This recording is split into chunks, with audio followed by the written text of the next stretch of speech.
मैं आपसे जानना चाहता हूं, ये सैनिटाइजर एंटी इस्लाम कैसे हो गया? कृपया करके समझाइए व्यूअर्स को।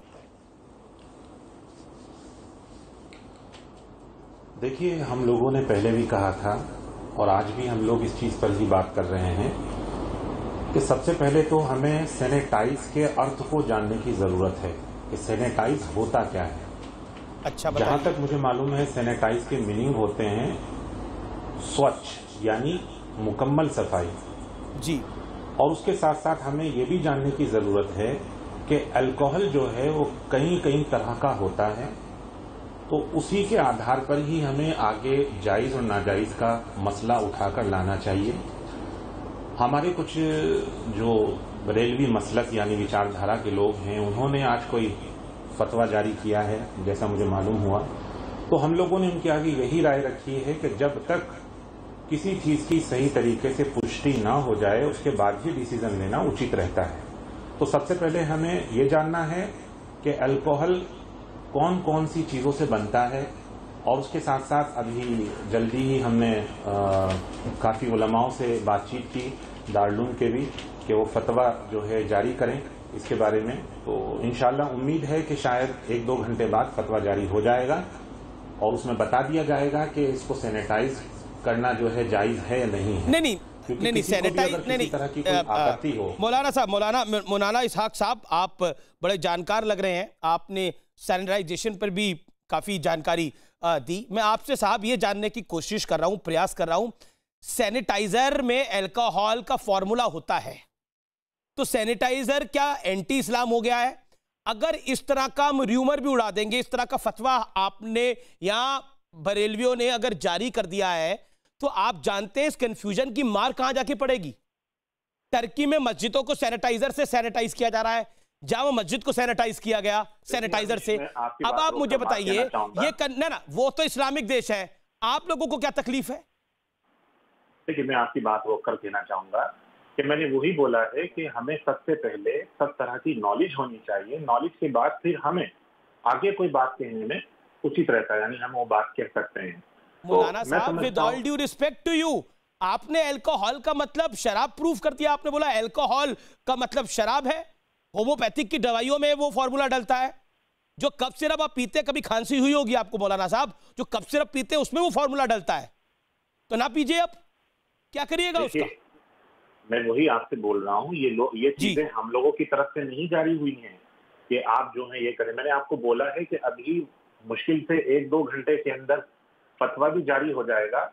जहां तक मुझे मालूम हुआ है कि मस्जिदों को सैनिटाइजर किया जा सकता है, नहीं किया जा सकता है अल्कोहल के साथ, क्योंकि जब भी किसी तरह की कोई आपत्ति अल्कोहल के साथ तो फिर आप देखिए मौलाना साहब, मैं आपको टोकना चाहूंगा, माफी के साथ ये बात मैं बोल रहा हूं, बिल्कुल आपकी बात।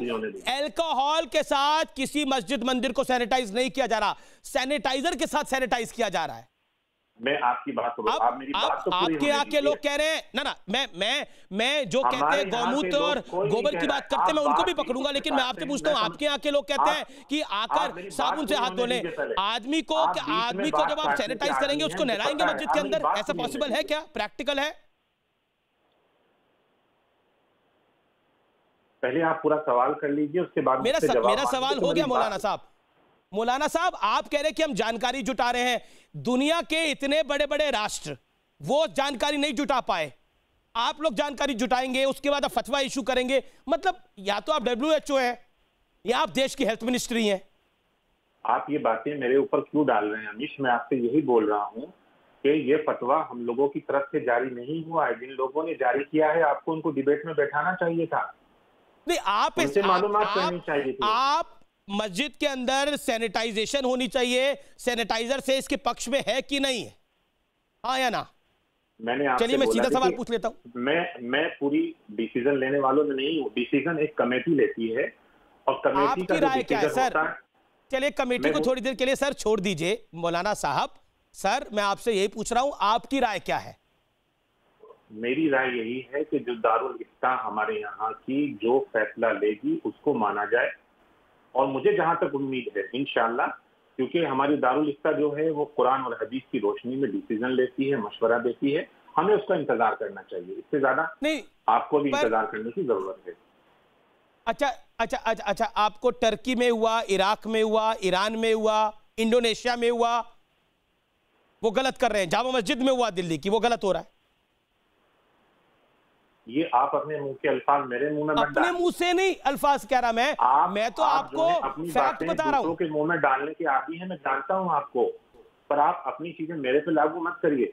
ना मैंने अपनी बात आपके सामने ये फतवा अमीश देवगन ने जारी किया, ये फतवा तारिक फतेह ने जारी किया, नहीं जारी किया, ये फतवा शाहनवाज हुसैन ने जारी किया, नहीं जारी किया, सुबुई खान ने जारी किया, नहीं जारी किया।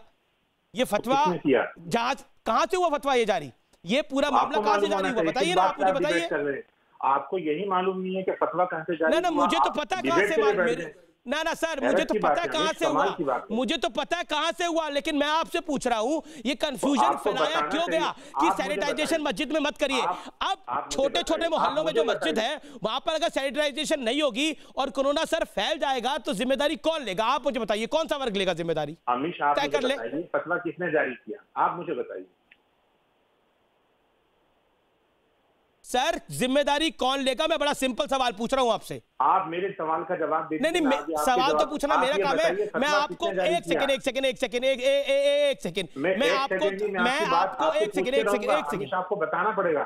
मैं तो एक सेकंड इतनी बड़ी डिबेट, यानी कि आप आर पार की रोजाना की एक डिबेट करते हैं न्यूज़ 18 पर, आपको ये मालूम नहीं, आप इतनी बड़ी डिबेट लेके बैठ गए, कमाल की बात है। ना एक सेकंड, आपके यहाँ से